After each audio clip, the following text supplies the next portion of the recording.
menarik tadi Romo sempat menyebut nama Romo Sabinus. Berarti kan ada keterhubungan antara Romo dengan Pasionis ya. Nah, mungkin Romo bisa menjelaskan kenapa setelah dari Projo Sanggau tadi, kenapa nggak mencoba langsung ke Pasionis aja, Romo? Kalau saya jawabnya sederhana, saya tidak mengerti spiritual salib.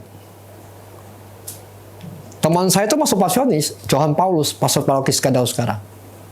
Teman dekat, teman Mudika, dia ketua saya sekretaris Mudika. Dia masuk Pasionis, saya enggak.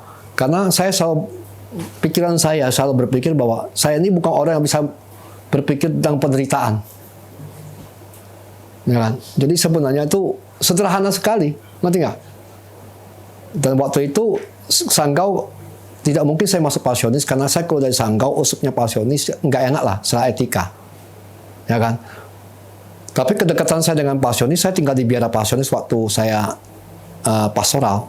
Jadi sebenarnya saya hidup dengan Pasionis dan saya kenal dekat dengan Pastor Sabinus Lohin yang sekarang provinsial dan bersama-sama memulai universitas ini. Jadi saya kenal beliau itu sudah 30-an tahun, bukan orang lama, orang baru. Dan beliau banyak mendukung saya juga, memberikan pencerahan. Dia baru pulang dari Roma, masih ganteng waktu itu dia, ya kan? Dan masih segar dengan teologinya. Dan saya kan teologi juga, jadi sangat-sangat benar-benar dekat. Sampai hari kami dekat kan? Ngerti nggak? Oke, jadi Romo kan udahlah nggak kepikiran untuk masuk Pasionis itu. Lalu kemudian 2 tahun bekerja dengan Dominikan itu dapatnya dari mana? Karena di Indonesia pada masa itu kan nggak ada Dominikan imam maksud saya. Waktu saya mengalami krisis di Kentungan, sebenarnya Romo Bakar almarhum, pemimpin rohani saya, sudah menyarankan saya, kamu atau masuk Yesuit atau masuk Dominikan. Karena kecenderungan intelektual kamu. Tetapi dia tidak menyarankan saya masuk Yesuit. Kau masuk Dominikan saja. Karena dia kan pemimpin rohani yang tahu hidup saya. Yang agak punya sense pertapaan. Ngerti nggak? Lebih baik kamu masuk Dominikan. Tetapi Dominikan belum ada. Nah, saya Pak dipanggil oleh satu dosen yang sangat sayang saya, Profesor Louis Lehi, Yesuit, supaya ketemu satu Dominikan di Jakarta, Dominikan Kanada. Saya nggak kenal siapa dia, tapi sekarang saya tahu siapa dia pernah ke Pontianak. Rolf Hasenak. Rolf Hasenak itu Dominikan dari Toronto yang diminta membuka misi oleh Master Jenderal Damian Byrne untuk menyelidiki kemungkinan untuk membuka misi di Indonesia. Dia mau ketemu saya, tapi waktu itu pikiran saya kan masih anak muda lah. Nggak mungkin saya harus formasi di luar negeri jauh, Kanada loh ya, nggak main-main loh ya. Jadi saya nggak ketemu dia sebenarnya. Bukan tidak mau ketemu, tidak menolak, tapi tidak masuk akal buat saya untuk pergi ke Kanada untuk formasi Dominikan baik lagi. Itu kan waktu itu terlalu muda untuk berpikir seperti itulah. Ya. Bahwa saya akan pergi ke tempat yang jauh hanya untuk menjadi pastor baik lagi. Itu nggak masuk akal gitu waktu itu saya berpikir. Ya, tapi kenyataannya saya pergi ke Filipina. Sama aja, ngerti nggak? Dan Rolf itu akhirnya ketemu saya di sini, di Pontianak. Tahun 2007 dia ke Pontianak ketemu saya, pelukan. Saya cerita, kamu adalah orang yang sebenarnya saya harus ketemu. Karena kamu kenal dengan ini. Dia kaget. Iya. Tapi itu nggak ketemu sebelumnya? Nggak. Ketemunya di Pontianak ketika saya jadi imam, 2007. Dia ke Pontianak di sini. Saya membantu untuk beberapa uang untuk membangun rumah ini. Itu Rob Hasanah. Oke, berarti tahun berapa Romo waktu itu masuk promotsionya P? 98. Pas habis kerusuhan. Saat itu formasionya di Indonesia seperti apa, Romo? Nggak ada. Berarti Romo ke Filipina? Ya, saya ke Filipina sebenarnya tuh ceritanya unik. Supaya kamu tahu, orang yang punya peranan besar dalam saya masuk Dominikan ada 2 orang. Yang pertama Monsignor Agus, sudah pasti. Yang kedua Monsignor Karto. Monsignor siapa? Karto Siswoyo. Monsignor Karto adalah orang yang sayang saya. Akan mencarikan semua jalan untuk saya kembali jadi imam. Karena menurut dia, saya dipanggil jadi imam.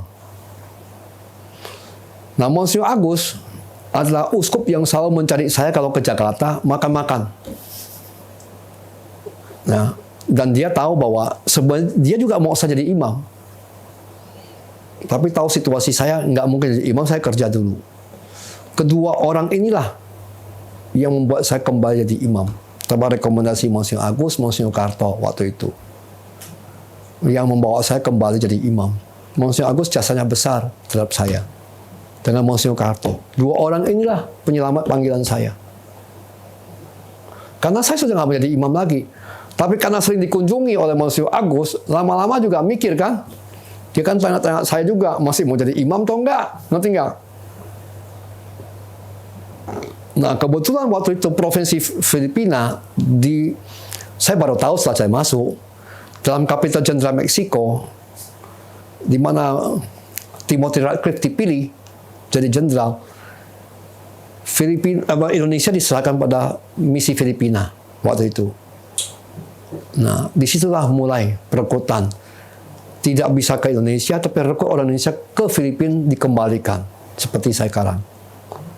Nah, karena saya dekat dengan Suster Dominikan merekrut saya untuk jadi Dominikan. Ngerti nggak? Karena mereka juga butuh laki-laki yang Dominikan di sini. Ngerti nggak? Untuk bantu mereka soal spiritualitas, segala macam. Supaya lengkaplah laki dan perempuan ada di sini. Ngerti nggak? Pada saat itu Monsignor Agus sudah jadi uskup Sintang. Sudah. Kenapa tidak masuk ke Projo Sintang? Waktu itu dia merasa bahwa tidak etis juga kalau saya harus masuk Sintang. Karena dia berasal dari Sanggau. Sebenarnya dia tuh orang yang dia tuh penanggung jawab studi saya. Dia ngirim saya ke Kentungan. Karena dia merasa bahwa Kentungan adalah tempat yang paling baik untuk saya intelektual. Dia kirim saya ke Kentungan. Nah, dia orang yang betul-betul tahu saya. Sampai hari ini toh sebenarnya. Dia percaya saya sampai hari ini. Satu tambahan lagi sebelum masuk ke mulai masa formasi Romo. Pada tahun itu Romo menjadi seorang Dominikan. Di Indonesia kan pada saat itu belum ada Dominikan imam ya pada saat itu. Apakah Romo Dominikan pertama atau sebelumnya sudah ada sebelum Romo yang menjadi calon imam Dominikan pada masa itu? Jadi gini, Dominikan itu yang utama kaul, bukan tabisan. Jadi Dominikan pertama itu Romo Adrian, bukan saya. Tapi imam pertama kami dua. Ngerti nggak? Kami tabisan bersama sebagai imam Dominikan pertama. Tapi dari segi kaul, Romo Adrian adalah yang pertama jadi Dominikan. Maka dia merayakan 25 tahun, 2 tahun yang lalu. Dia sudah 27 tahun jadi Dominikan, bukan saya. Mau masuk ke masa ke formasio di Filipina. Apa yang berbeda dari model formasio Dominikan dengan yang Romo alami sebelumnya di Indonesia? Ada culture shock nggak dari Romo pada saat itu? Yang jelas bahwa di Dominikan itu sangat dihargai kebebasan. Dalam konstitusi dikatakan bahwa tanggung jawab formasi ada pada si formandi dengan bimbingan pembina. Jadi ditekankan betul bahwa it's you, not me. I guide you, I help you, but in the end, it's your decision. Jadi sangat ditekankan bahwa dalam formasi ini bukan saya, tapi kamu yang harus bertumbuh. Kamu butuh apa, kamu ngomong. Dan saya merasa kamu butuh ini, saya kasih tahu kamu. Nah, itu yang sangat penting dan kamu diberikan kesempatan untuk menjadi apa yang kamu mau. Tentu sesuai dengan konstitusi dan arah kebijakan daripada Dominikan. Tapi pengalaman saya, Dominikan itu sangat luas. Pewartaan itu adalah generik. Maksudnya umum gitu ya. Teman saya, ya sebenarnya bukan teman saya, satu konfrater saya di Korea itu mewartakan dengan melukis. Dan dia exhibit di mana-mana. Kenapa? Di dalam tradisi Ordo ada satu namanya setingkat Michelangelo. Itu Fra Angelico. Terkenal sekali Fra Angelico. Zamannya Michelangelo dan Raphael. Dia pelukis besar. Dan dia mewartakan. Dan dia Beato loh ya. Beato Angelico. Orang mengatakan kalau melihat lukisannya seperti berada dalam surga. Dia melukis untuk Basilika Santo Marco, gereja Santo Marco di Milan, sekarang di Museum Nasional. Untuk para novis sebenarnya, ngerti nggak? Sehingga bahasanya jangan mulai ngawang-ngawang aneh-aneh, mendingan kontemplasi melihat lukisannya. Dan itu sangat luar biasa. Ada yang saya ketemu, Gaston Petit, udah tua, dia perancang busana kimono nomor 1 di dunia, untuk bukan orang Jepang. Dan dia masuk Who is Who in Amerika. Ya kan? Jadi dia mengubah struktur kimono menjadi salib. Dan dia kapelan kekaisaran Jepang. Dan banyak yang menurut saya unik. Dan menurut saya itu yang dipresentasikan kepada saya ketika saya dalam formasi bahwa jadi Dominikan itu nggak ada standar. Yang penting pewartaan dan disetujui oleh komunitas dan provinsi dan merupakan karya komunitas dan didukung komunitas. This is what you are, your talent. Maka dalam konstitusi fundamental dikatakan bahwa order menghargai talenta pribadi, keunikan pribadi masing-masing, tapi dalam kerangka komunitas bersama. Menjadi komunitas. Jadi kita itu bukan ditanya, kita cuma diminta untuk mau nggak kamu studi ini. Kalau nggak mau, kamu maunya apa? Ya ini. Setelah negosiasi, ya udah kamu mungkin cocok untuk seperti ini, kamu ke sana, gitu loh. Jadi bukan paksaan yang utama. Dan kebebasan sangat dijunjung tinggi. Freedom. Dalam konstitusi fundamental Dominikan dan juga Regula Agustinus dikatakan kita ini, mengutip Paulus, kita hidup dalam kebebasan roh, bukan sebagai budak. Jadi kita ini sungguh-sungguh sangat dihargai. Bahkan konstitusi Dominikan, Santo Dominikus mendeklarasikan bahwa konstitusi Dominikan kalau dilanggar, selain hukum ilahi, hukum moral, tidak sifatnya dosa. Semata-mata disipliner. Jadi kalau kamu nggak ikut doa, jangan merasa berdosa. Ngerti nggak? Kalau kamu tidak puasa pada hari yang ditentukan komunitas, itu bukan dosa. Tapi itu disipliner. Maka hukumannya disipliner, bukan hukuman under pain of conscience, itu bahasanya. Jadi Dominikus mengatakan konstitusi saya tidak di bawah hukum dosa, kecuali hukum ilahi dan hukum moral. Semata-mata sifatnya itu disipliner. Kenapa? Dia nggak mau para Dominikan itu merasa terikat nuraninya dalam merasa bersalah. Maka seorang superior bisa mendeklarasikan this is not under pain of sin. Bahkan seorang superior mempunyai kuasa memberi dispensasi untuk doa bersama demi studi dan pewartaan. Itu justru uniknya ketika kami di situ. Jadi kami kan terikat kewajiban doa bersama. Tapi kalau superior mengatakan bahwa saya minta kamu untuk berkhotbah, untuk studi, memang butuh waktu studi, misalnya kuliah atau apa, kamu nggak perlu ikut doa bersama. Kenapa? Karena tujuan kita pewartaan, ya kan? Dan Dominikan tidak suka dengan liturgi panjang, karena justru kita mereformasi, katakan bukan reformasi lah, keluar dari jalur waktu itu di mana, mohon maaf, Benediktin dengan liturgi yang panjang, ora et labora. Jadi kita tidak mau seperti itu. Liturgi Maria itu yang panjang tidak ditekankan Dominikan. Sampai hari ini ada ritus misa Dominikan dimulai dengan persembahan. Ya, dan masih valid sampai sekarang. Cuma Dominikan tidak memakainya demi kesatuan liturgi Gereja Universal. Tapi sekarang banyak generasi muda ingin mengembalikan liturgi Ekaristi Dominikan yang dimulai dengan persembahan, bacaan Ekaristi. Kenapa? Cepat supaya langsung bisa berkhotbah. Itu ada loh sampai hari ini. Ya, Dominican Rites namanya, ya kan? Jadi mulai dengan persiapan persembahan. Sorry, kamu pernah melakukannya? Enggak, saya nggak tahu. Karena kan demi kesatuan universal, sebelumnya sangat diharapkan jangan dilakukan. Tapi generasi muda setelah saya ini di Amerika, di Inggris, terutama Amerika dan Inggris, ingin menghidupkan kembali Dominican Rite. Karena nggak disupres, tidak dihancurkan. Gereja mengakui ini masih tradisi dan tetap hidup setelah Vatikan kedua. Cuma Dominikan melepaskan privilege ini demi kesatuan. Tapi tidak berarti ritus ini dihilangkan. Jadi banyak generasi muda malah ingin mempraktekkan kembali Dominican Rites. Ngerti nggak? Maka Dominikan tidak suka misa dan doa yang panjang-panjang. Karena arahnya untuk pewartaan. Cepat-cepat selesai doa. Bahasa Dominikus itu apa? Singkat, padat, jelas, dan efektif. Itu bahasanya dalam doa. Bukan bertele-tele. Kenapa? Karena dibutuhkan keluar untuk pewartaan. Itu justru di situ hal yang dibawa oleh Dominikus. Dia nggak suka dibiarah terlalu lama. Karena kamu harus ke pasar. Ngerti nggak? Balik ketika Romo menjadi seorang novis, ini menarik. Romo kan seangkatan itu dengan orang-orang yang, dari sisi pendidikan sama usia kan di bawah Romo ya harusnya ya. Kalau Romo angkatan novisiat Romo.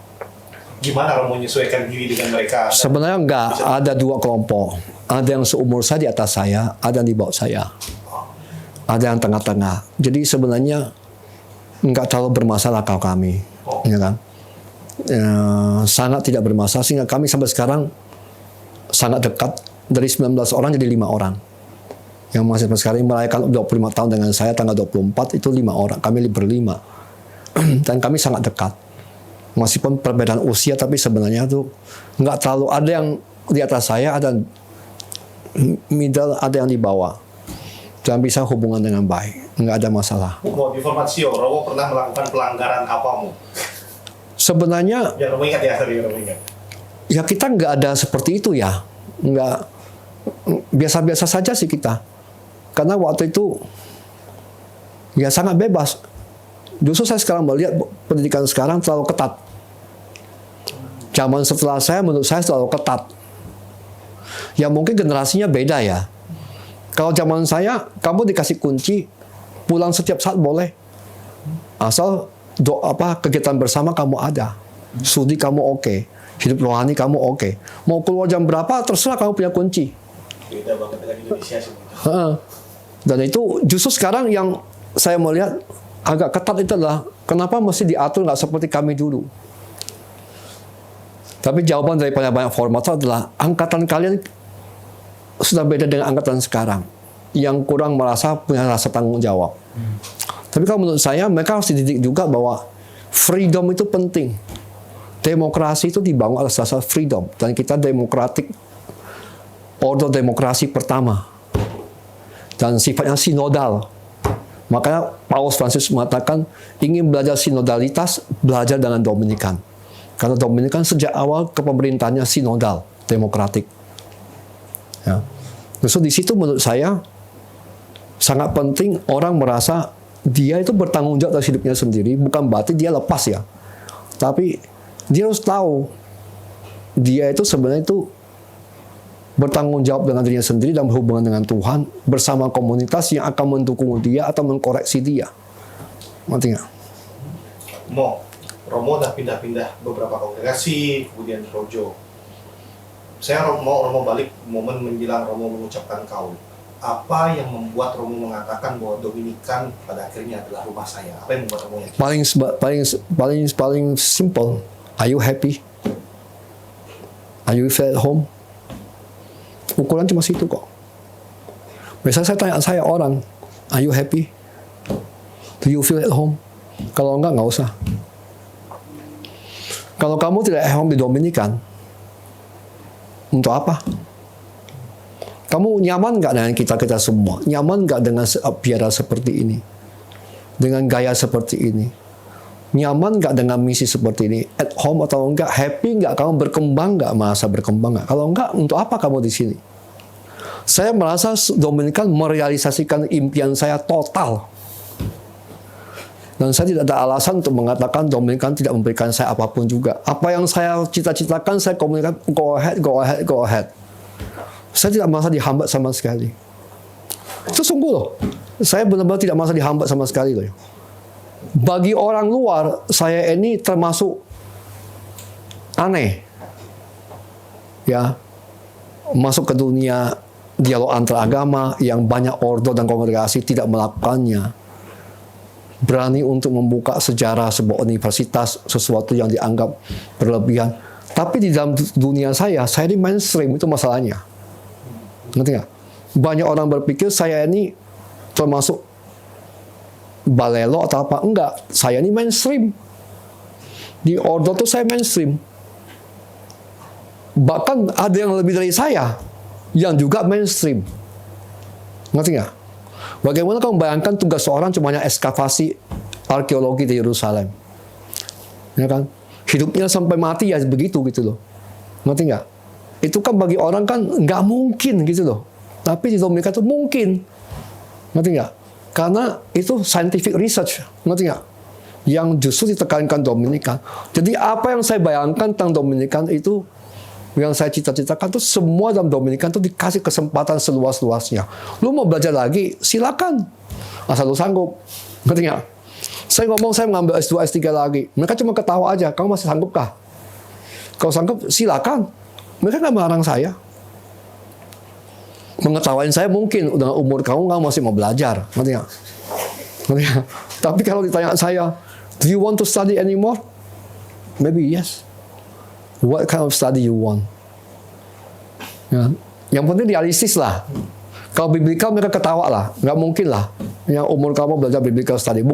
Nggak mungkin bukan berarti mereka nggak yakin ya. Mereka cuma mengatakan, iya, untuk belajar exegesis ya, bukan teologi suci itu butuh 10-12 tahun. Untuk apa? Belajar bahasa Sumeria, Akadia, Asiria, Aramik.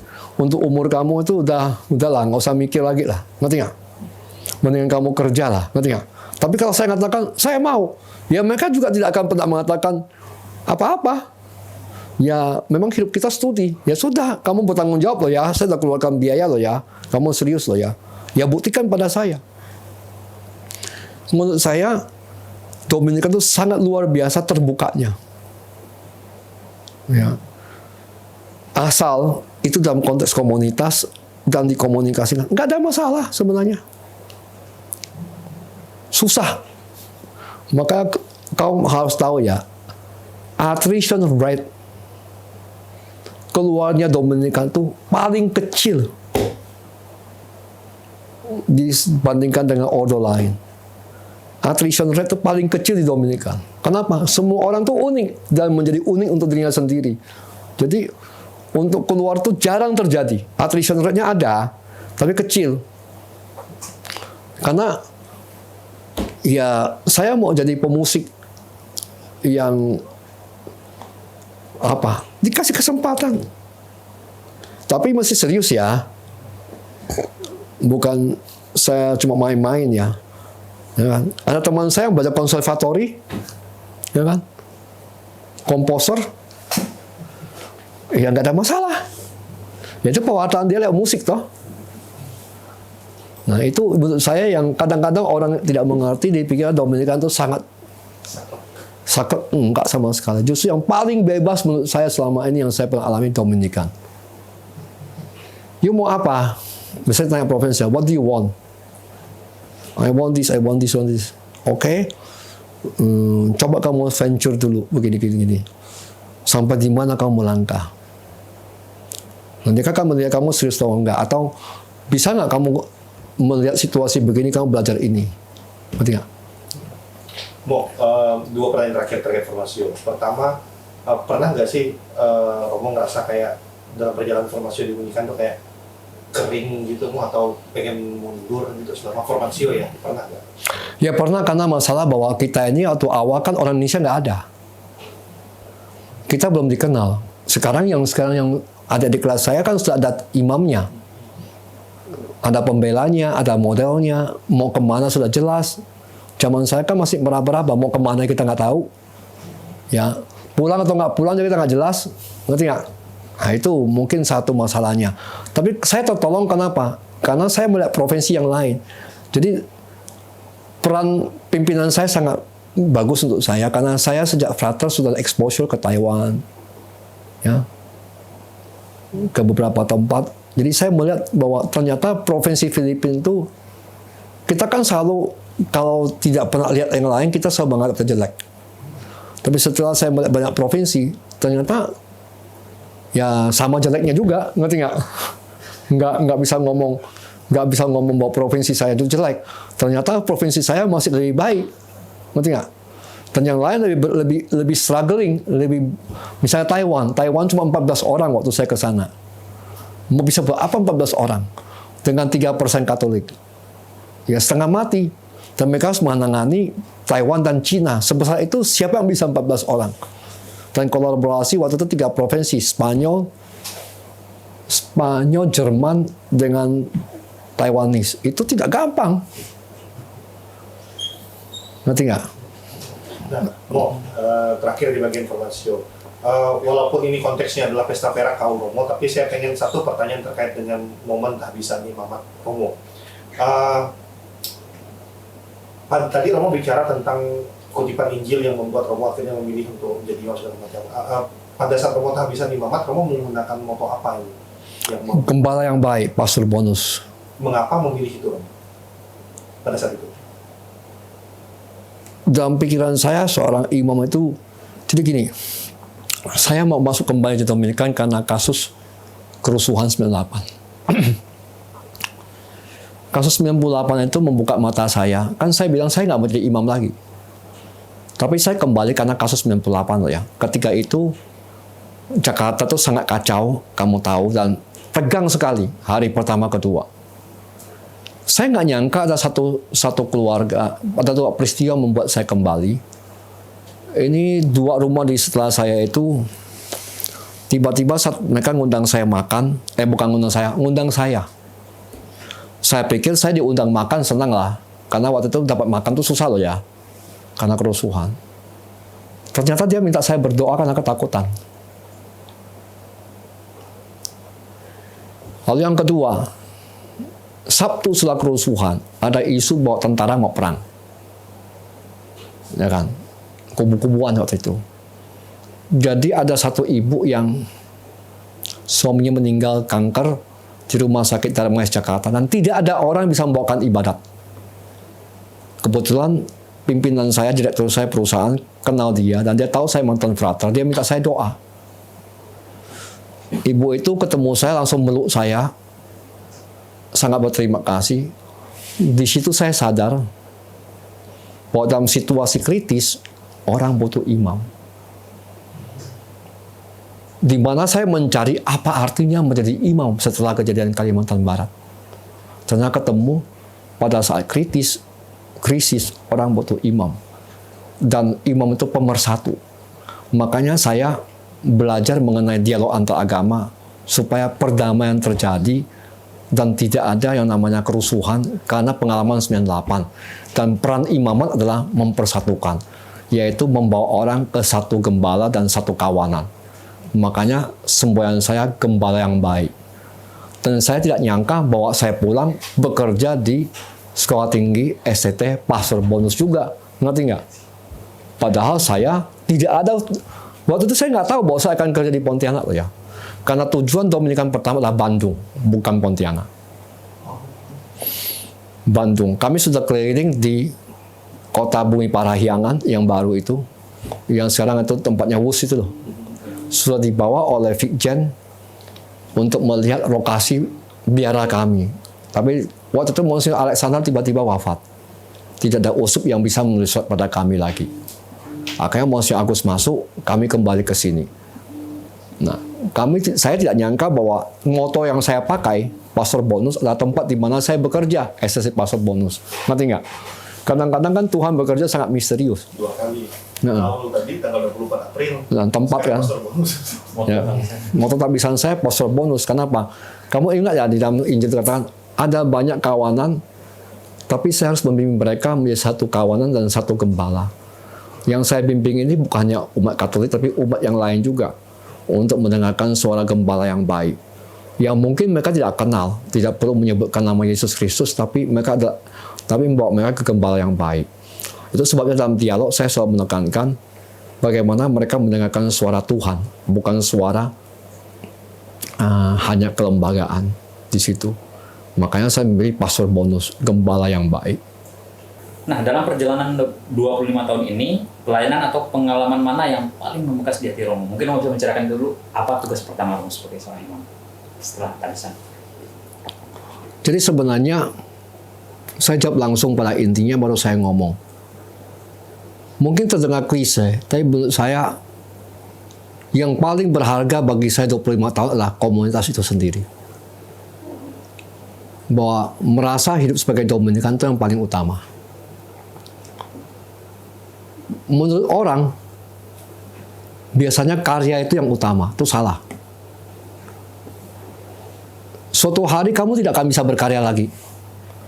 Karena kamu tua, kamu cacat lah, kamu tidak mampu lagi berkarya. Tapi hidup kamu sebagai Dominikan itu yang paling utama. Saya selalu katakan panggilan imamat dan panggilan itu being-nya yang utama. Ya, keberadaannya itu yang utama. Being itu utama. Action follow being. Ya, karya itu mengikuti keberadaan seseorang. Jangan dibalik. Jadi selama 25 tahun yang saya nikmati itu adalah being a Dominican. Dan bagaimana komunitas Dominikan terbentuk di sini. Di mana kamu tahu karya pertama saya adalah disuruh membuka misi di Pontianak. Dan long time saya nggak punya teman, cuma 2-3 orang. Dan kadang-kadang komunitas kita tidak stabil, tapi sekarang kita sudah punya 6 orang. Mulai akan stabil. Doa bersama ada. Makan bersama ada, di mana akan kita bisa ngomong mengenai kesulitan masing-masing. Itu terjadi di sini. Bahwa selama ini saya nggak punya sparring partner untuk ngomong apa yang terjadi dalam karya saya.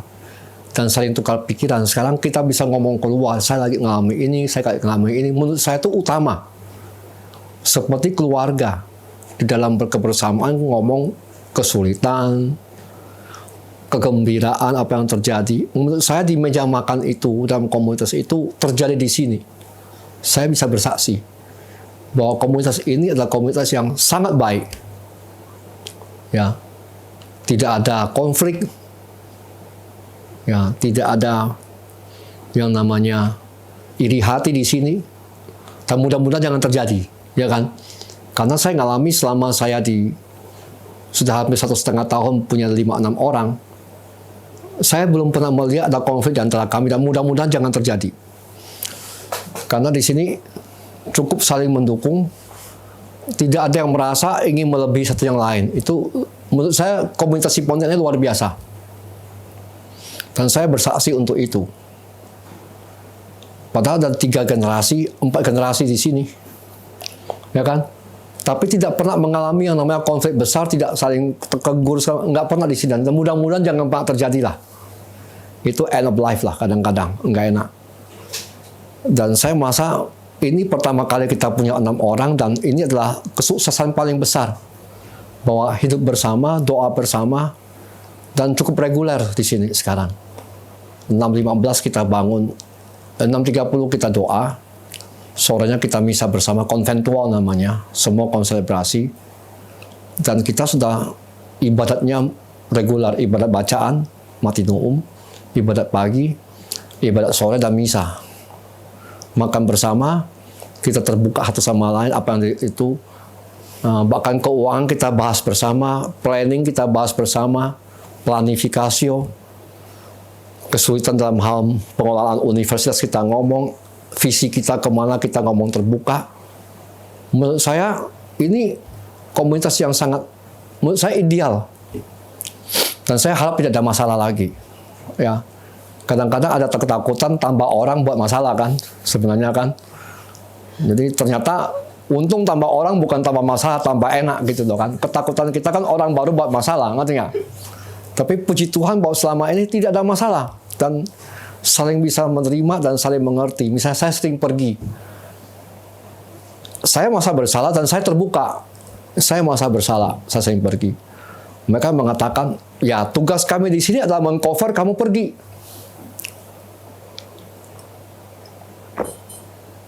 Waktu itu saya superior. Gimana superior sering pergi? Ya kan? Dan saya juga rektor kan? Susah juga kan? Dan kehadiran Father Jojo yang mantan rektor UST 2 kali mengatakan, oh, that is your job. You're going everywhere. Looking for network. Expand the university. Develop university funding.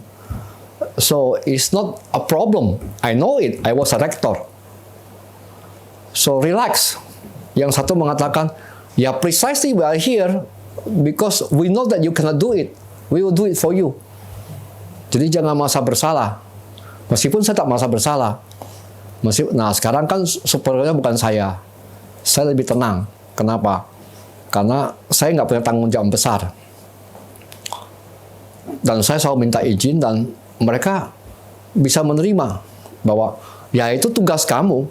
Provinsi itu mengatakan bahwa ya rektor ya pergi ya biasa. Tekan MOU, harus ketemu partner, stakeholders, segala macam. Ya itu part of your job. Nah, ketika saya pulang, saya masa di charge. Ya, saya makan bersama, saya bawa apa yang saya dapat, ngomong terbuka di komunitas, kita mau memperbaiki rumah, kita ngomong, buat rencana bersama, cari uang bersama, dan mereka mengizinkan saya bilang, saya harus ke Jakarta cari dana untuk itu. Mereka oke. Dan menurut saya, being a Dominican itu nomor 1. Dan karya terbesar adalah pembentukan komunitas. Karena kalau orang melihat komunitas kita itu saling mendukung dan bahagia, orang akan tertarik untuk masuk. Ya, baru kita ngomong karya, karena karya pun kalau saling cakar tidak ada gunanya juga kan. Nah, menurut saya itu yang paling utama. Bukan klise, mungkin kesannya klise. Bahwa komunitas itu karya yang paling utama bagi seorang religius, bukan yang lain. Ya, hidup bersama, hidup saling mendukung, bisa terbuka seperti Timothy Radcliffe, mantan Master Jenderal, menulis suatu surat mengenai you have to share your dreams, even your doubts, keraguan kamu, ya, your crisis, your situation. Dan itu saya sharingkan ketika apa yang terjadi dengan universitas, kesulitan saya ngomong, dan mereka menanggapi dengan baik, memberi saran dan mendukung. Saya melakukan tindakan begini, mereka kata, we are at your back. Nah, menurut saya itu sesuatu yang sangat penting dalam hidup bersama, dan being a Dominican nomor 1. Jadi kalau kamu ingin jadi imam, jadi biarawan, yang penting itu jadi imamnya yang utama, bukan apa yang kamu lakukan. Ngerti nggak? Yang lain itu action follows being. Semua akan mengalir. Maka ukurannya adalah kamu bahagia atau tidak, kamu at home nggak dengan komunitas, dengan hidup sebagai ordo. Menurut saya di atas segalanya. Seperti orang menikah, saya selalu ngomong dengan imam-imam muda, percuma kamu dihargai di mana-mana, tapi kalau di komunitas kamu tidak dihargai. Kamu boleh populer sampai tingkat langit, tetapi di rumah kamu dianggap tidak ada artinya, apa artinya hidupmu? Jadi tugas kamu bukan mencari popularitas di luar, tapi bahasa kasarnya, kebersamaan dan popularitas di dalam, itu lebih utama. Sama ada orang berkeluarga, seorang suami atau istri, mungkin dipuji di luar, tapi kalau di rumah nggak dianggap, ya hancurlah keluarga itu. Ya, pelarian kan? Dan saya melihat banyak sekali pastor-pastor yang di luar terkenal, di dalam itu musuh. Ya kan? Banyak yang seperti itu. Dan mereka mungkin bangga, kalau menurut saya kegagalan besar. Kenapa? Saudaramu aja tidak bisa terima kamu. Bagaimana? Karena orang luar tidak akan tahu kamu 24 jam. Maka mereka melihat kamu mungkin sebagai dewa. Tapi apakah di dalam melihat kamu sebagai dewa atau minimal saudara? Menurut saya itu yang paling utama. Jadi karya terbesar seorang Dominican dan religius adalah being a community member. Tidak lebih, tidak kurang. Dan itu adalah yang paling utama dalam hidupnya. Yang lain nggak penting. Kamu bisa dipindahkan ke sana, dipindahkan ke sini. That is okay. Nggak penting. Nah, sepanjang kamu menemukan bahwa hidupmu itu punya arti dalam komunitasmu, menurut saya lebih diterima atau lebih penting. Yang lain nggak penting. Ya. Mungkin orang berpikir saya gila dengan statement saya, tapi ini orang yang sudah 25 tahun hidup religius loh ya. Ya, yang mengalami pasang surut loh ya. Bahwa being a member of the community is the number one priority. Being is the most important than action. Ngerti nggak? Itu kalau didengar bagus nanti dikirim ke Dominikan baru dikat itu. Terkait Romo tuh 15. Saya kan 2018 kerja sama Romo. Romo tuh lebih dari 15 tahun. Itu bagi saya membangun rumah Santo Dominikus ini, komunitas Pontianak ini, saya katakan dengan jumlah anggota yang dikit banget, tapi pekerjaannya banyak banget. bagaimana Romo mengatasi kesepian dalam karya, karena nggak banyak orang di sini pada saat itu. 15 tahun itu bukan waktu yang singkat. Romo, tadi maksud saya kan? Saya kira itu satu hal adalah karena anggota komunitas saya kemarin tuh tidak rese lah. Saya katakan bahwa saya bisa seperti ini karena kepercayaan dari komunitas saya pada saya juga. Bahwa mereka tidak cawe-cawe, tidak mereseh dengan saya. Bahwa mereka percaya saya. Menurut saya, itulah saya bilang. Community itu number one. Karena mereka percaya kamu. Maka kamu juga merasa didukung. Dihargai. Diterima. Itu yang paling utama. Afirmasi di komunitas. Bahwa mereka tidak merasa bahwa kamu itu punya masalah. Menurut saya itu yang paling membuat kita mengakar dalam komunitas adalah bahwa kita itu diterima dalam komunitas. Jadi gini loh. Kekurangan kita pasti banyak sebagai komunitas yang kecil. Dan bahkan saya mengatakan bahwa sebagai jenderal saya, kalau saya menikah kamu harus kasih saya dispensasi. Kenapa? Kamu membuat saya masalah. Ngerti nggak? Lama tidak memberikan saya teman. Ya. Lalu kedua, saya merasa bahwa Ordo meninggalkan saya sekian lama, membiarkan saya sendiri. Bahasa saya, you deprive me of my privilege of being a community member so long. Jadi you must responsible for my life. As I'm going older and older, saya bilang gitu. Dan jenderal tahu, Bruno, Carlos waktu itu, dan yang ini tahu karena dulu provinsial saya juga. Jadi mereka ngerti, dan menurut saya assurance mereka dengan datang ke sini, mengumpulkan kita kembali, mempercaya kita. Kita tahu kita mungkin jatuh, ya, menjadi lebih diosesan daripada menjadi seorang komunitas Ordo. Tapi kita merasa bahwa kita nggak sendirian. Menurut saya itu kekuatannya di situ, komunitas, bukan yang lain. Makanya saya selalu mempunyai prinsip bahwa jadi imam itu bukan populer. Popularitas itu bukan tujuan seorang imam. Maka kadang-kadang kita membuat keputusan tidak populer. Bahkan mendapat tantangan segala macam. Ya be it. Karena kita bukan populis. Kita harus bertindak bahwa kita bukan mencari nama dan popularitas. Dan itu benar-benar keyakinan saya loh ya.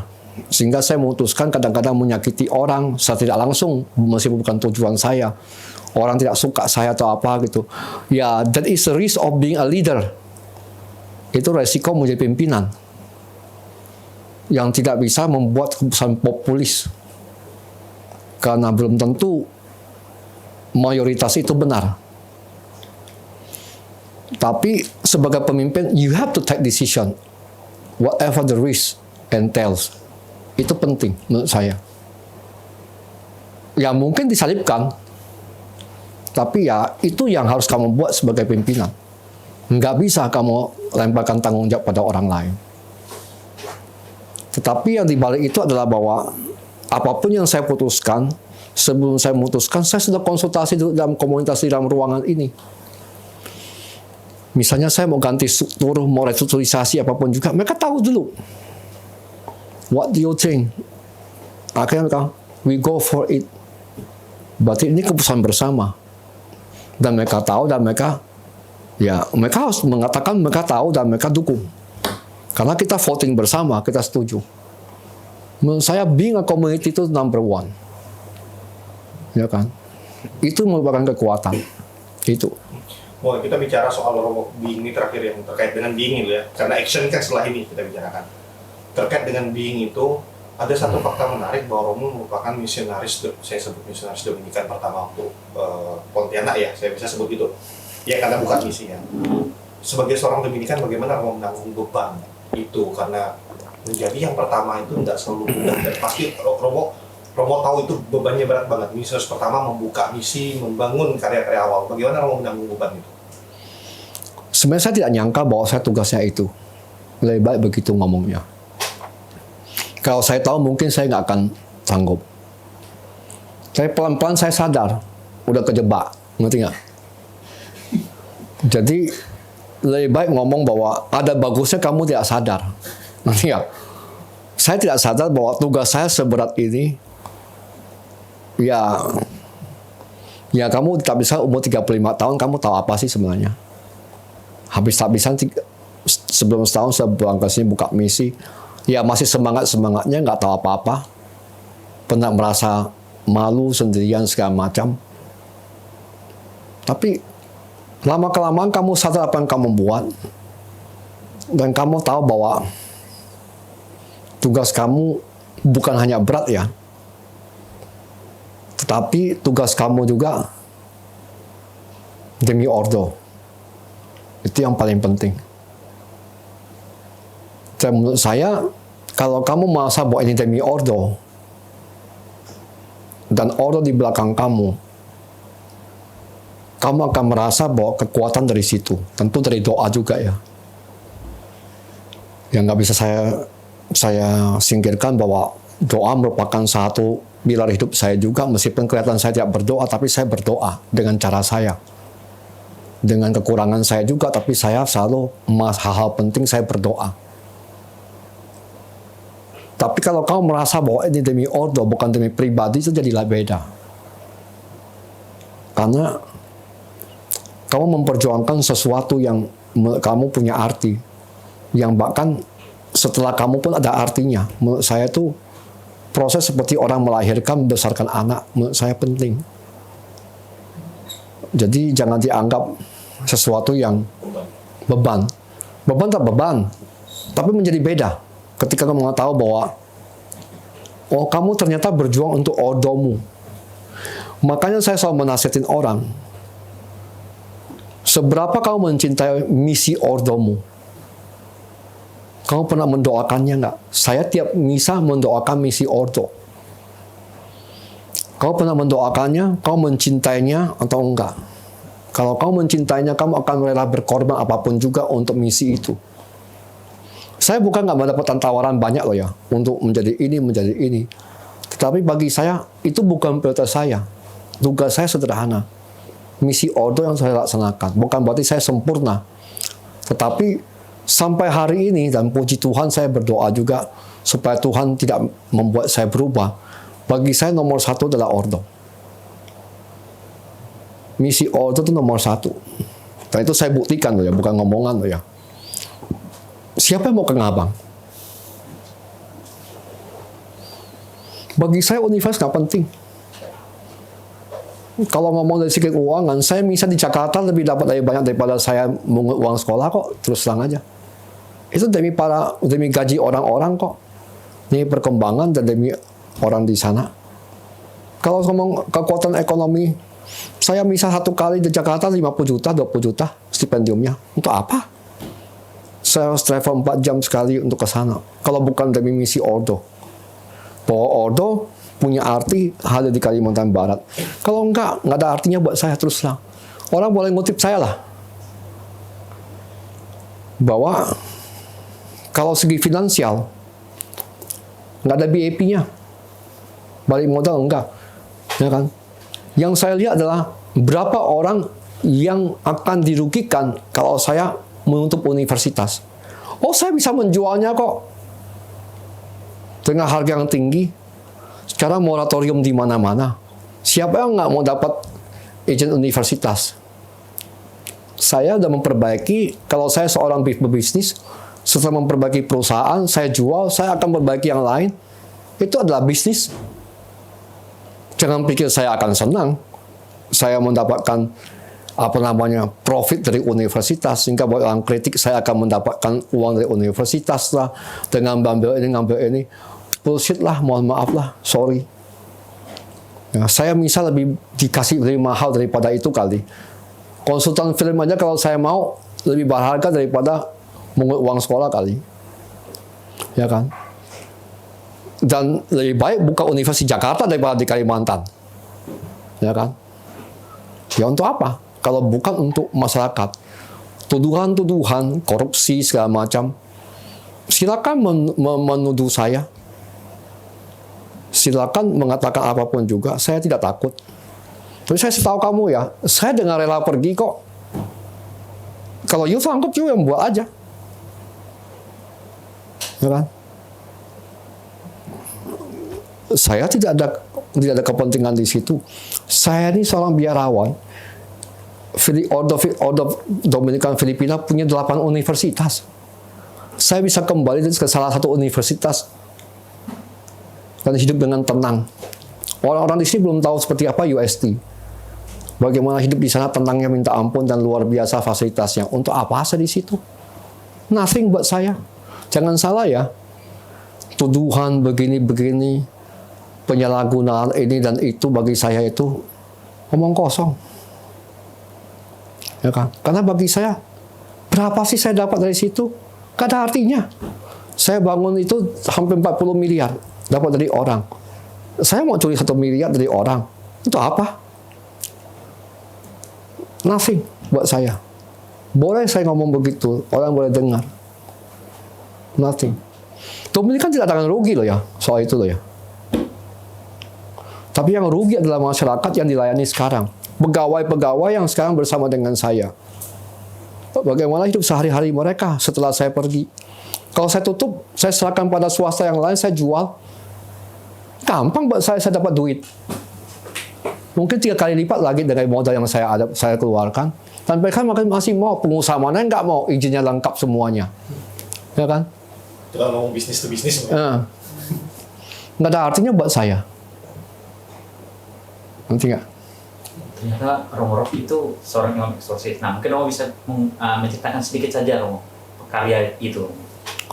Saya tidak mau jadi eksorsis. Saya itu masuk dalam dunia eksorsisme karena saya ingin meluruskan pandangan teologis mengenai apa yang orang mengerti secara eksorsis secara Katolik sebenarnya. Makanya saya nulis buku Spiritualitas dan Teologi Eksorsisme. Seperti Thomas Aquinas menulis dan menjawab persoalan zamannya. Apa yang berkembang sekarang itu locus theologicus. Ya, isu-isu teologis yang diminta oleh semua Dominikan untuk tanggapi.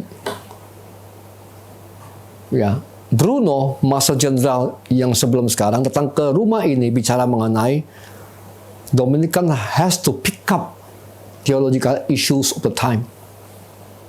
Dan kebetulan yang berkembang di sini adalah masalah praktek-praktek yang tidak sesuai dengan iman gereja. Makanya sebagai Dominikan, saya research dan menulis teologi yang benar mengenai eksorsisme.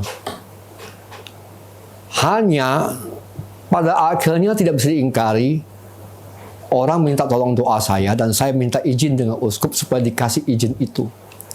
Tapi kalau kamu tanya apakah saya menjadi eksorsis, tidak, sama sekali enggak. Seorang Dominikan masuk dalam debate, theological debate, ya, of the time, yang current issues. Mungkin suatu hari saya tidak akan bicara eksorsisme. Sesuai dengan bidang saya akan bicara mengenai, nggak tahu isu apalah. Saya nggak ngerti lah. Kalau itu menjadi isu yang sangat hangat, yang berada di antara umat. Bukan karena saya menjadi eksorsis dan ke arah sana. That is the least thing that I want. Tapi sebagai Dominikan, saya mempunyai kewajiban menerangi secara teologis karena moto kami veritas, kebenaran. Itu harus saya kembangkan di situ bagaimana teologi yang benar mengenai eksorsisme secara Katolik. Itu aja sebenarnya masalah saya. Bukan mau jadi eksorsis. Hanya nggak bisa dipisahkan. Akhirnya orang minta tolong kan. Dan supaya kamu tahu bahwa pergulatan batin saya banyak mengenai eksorsisme. Jujur saja saya merasa direndahkan sekali bahwa orang kenal saya cuma eksorsis. Jujur loh ya. Karena bidang teologi saya lebih luas dari eksorsisme dan di luar saya tidak mengajar eksorsisme. Saya mengajar Trinitas. Untuk S2, S3 loh ya. Mengajar eklesiologi. Perkembangan dogma. Bapak apostolik. Yang lebih sulit daripada eksorsisme.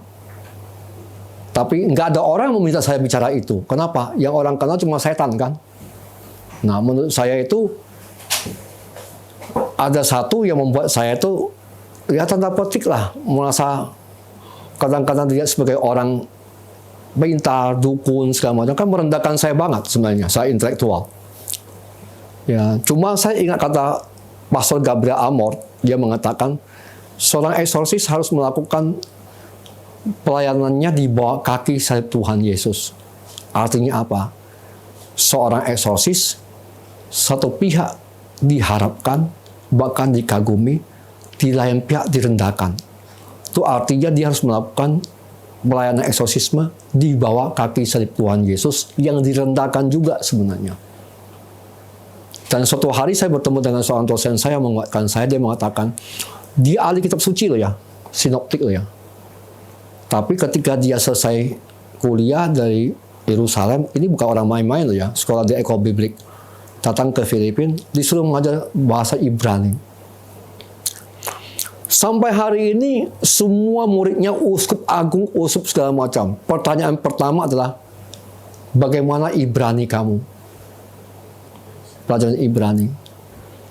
Dia sampai ngomong gini, what the hell is that? I was studying in Eko Biblik. I was rushing into Philippines thinking I'm going to teach a very scientific theology about scripture. Tapi in the end, I just teach Hebrew. And everybody knows and ask about only Hebrew. They never know that who I am.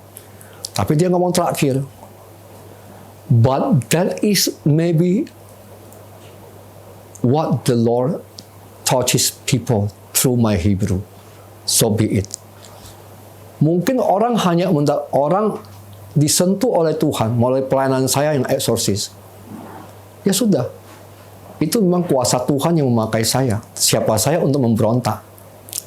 Ya kan? Ya be it lah. Kalau orang merasa dekat dengan Tuhan karena pelayanan seperti ini, daripada saya ngomong yang lain-lain, orang nggak lewat sini keluar sana. Tapi melalui pelayanan eksorsisme, siapa tahu disitulah Tuhan memakai saya supaya untuk umatnya bertobat, lebih dekat dengan dia. Itu kan saya siapa? Tinggal dipakai dia. Tapi kalau kamu tanya saya, ada pergulatan batin saya. Kenapa orang cuma kenal saya? Loh, banyak sekali pastor-pastor yang bicara mengenai teologi segala macam. Menurut saya lebih bisa bicara seperti itu. Sombong tidak sombong lah. Karena saya dogmatik loh ya. Ya kan? Tapi ya orang nggak minta saya. Kenapa? Yang mereka kenal saya cuma masalah setan ya. Nah itu mungkin Tuhan memakai saya hanya menyentuh manusia lewat topik ini. Ya sudah be it, terpujilah Tuhan. Mungkin dengan cara ini orang bertobat. Ya sudahlah, itu kan pewartaan. Tapi kalau ditanya saya, I don't want.